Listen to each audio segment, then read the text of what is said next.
C'est ce qu'on fait quand on fait des interfaces, c'est-à-dire on fournit l'implémentation des méthodes que l'on veut. Comment est-ce qu'on va faire pour fire read line?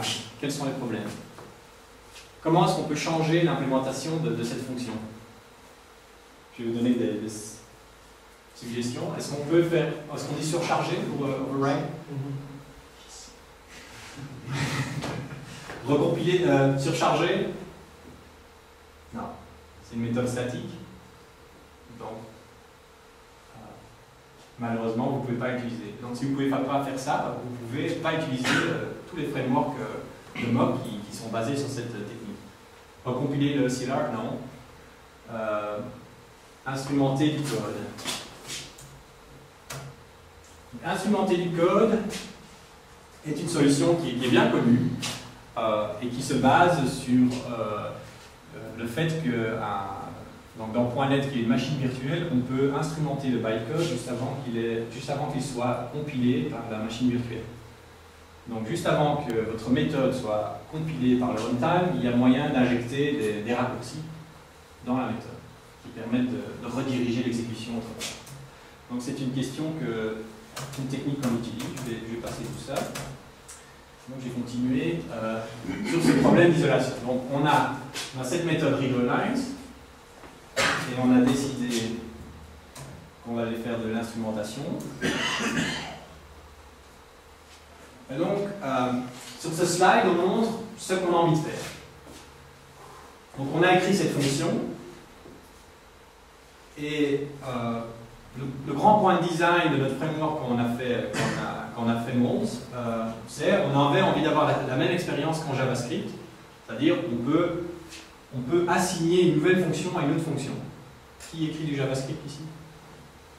Il y a quelques personnes. Vous avez déjà fait ça dans votre code ou joyeusement vous remplacez des fonctions. Donc ça se fait couramment dans les langages dynamiques, mais en .NET, ça n'est pas supporté par le runtime. Mais c'était l'idée principale de notre framework. L'idée principale derrière notre framework, c'est de vous fournir un outil qui vous permet de remplacer n'importe quelle méthode .NET par une autre méthode. Donc d'habitude par un petit méthode anonyme ou alors une lambda expression. Donc ça c'est ce qu'on veut faire, évidemment ça ne marche pas parce que C# ne va pas nous laisser faire ça. Mais avec Moz, vous allez pouvoir écrire ceci. Et je vais expliquer d'où viennent ces types et ce genre de choses, mais ce que vous allez écrire dans votre code ressemble exactement à ça. Vous allez avoir des nouveaux types qui sont construits par notre compilateur et qui utilisent des conventions de nom pour être créés. Donc on a m plus le nom du type, donc mfile, et puis alors ici on a le nom de la méthode, plus un encodage des types des paramètres. Et la manière dont ça marche, c'est que quand on regarde la signature de readLine, c'est une fonction qui prend une chaîne de caractères et qui la transforme en une chaîne en un tableau de chaînes de caractères. Et nous créons une propriété dans notre type dont le type est une fonction qui prend une chaîne de caractères et qui la transforme dans un tableau de caractères. Donc, ce delegate de func de string de caractères est exactement la signature de cette méthode-là. Qui n'a jamais entendu parler de func? Ok, au moins une personne. Donc, vu que tout le monde connaît le func, ce petit quiz va être extrêmement facile. Donc, on utilise pas mal de délégués dans notre framework. Donc, un petit exercice juste pour vous mettre en train. Donc, le jeu ici, c'est de trouver les paires entre une déclaration d'un délégué ici et certaines fonctions de .NET. Donc, par exemple, numéro 1 qui est une fonction.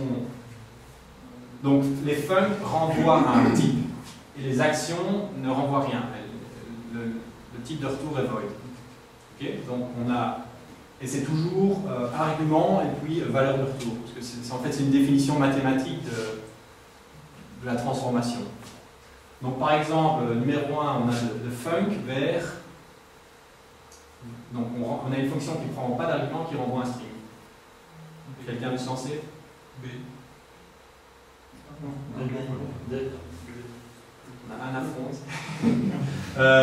D.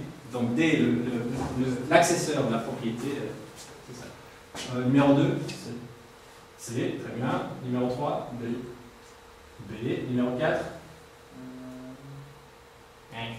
ok, c'était le pied, il n'y en a pas. Le numéro 5, A, oui. Et alors numéro 6.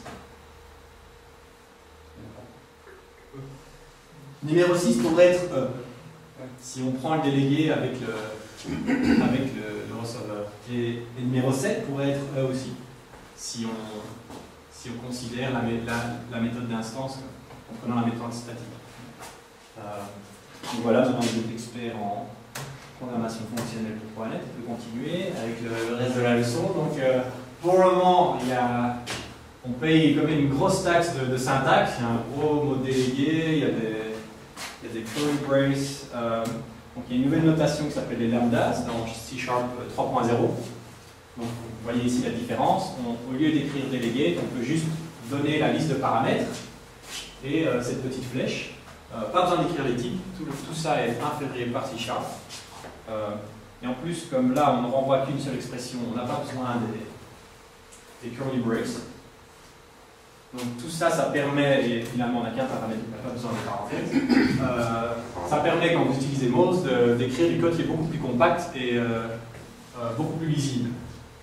La lisibilité d'une lambda est quand même beaucoup plus facile que les délégués.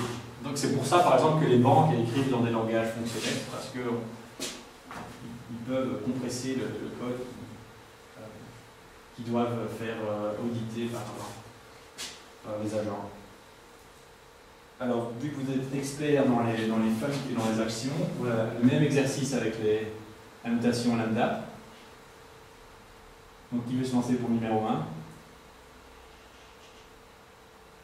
Donc, on a une fonction qui ne prend pas d'argument et qui renvoie une chaîne de caractères. Donc, ce serait D. Et alors, une fonction pas d'argument qui ne renvoie rien. Donc, ça veut dire que c'est un C. Et alors, celle-ci, un argument mais ne renvoie rien pour être B. Et alors, on a un argument qui renvoie. Celui-là n'existe pas. Et alors, 5 serait A. Ok. Et donc, on voit qu'on a quand même beaucoup moins écrit. Et on s'habitue assez vite à cette nouvelle notation. Donc, on a vu ce que notre compilateur génère. Je vais vous montrer dans la démo à quoi ça ressemble. Je vais passer ça. Juste pour vous habituer aux notations de nom.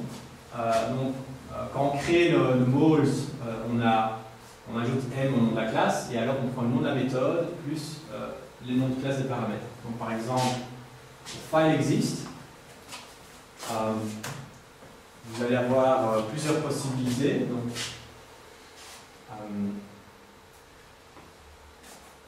je devrais toujours vous montrer ce slide après la démo, mais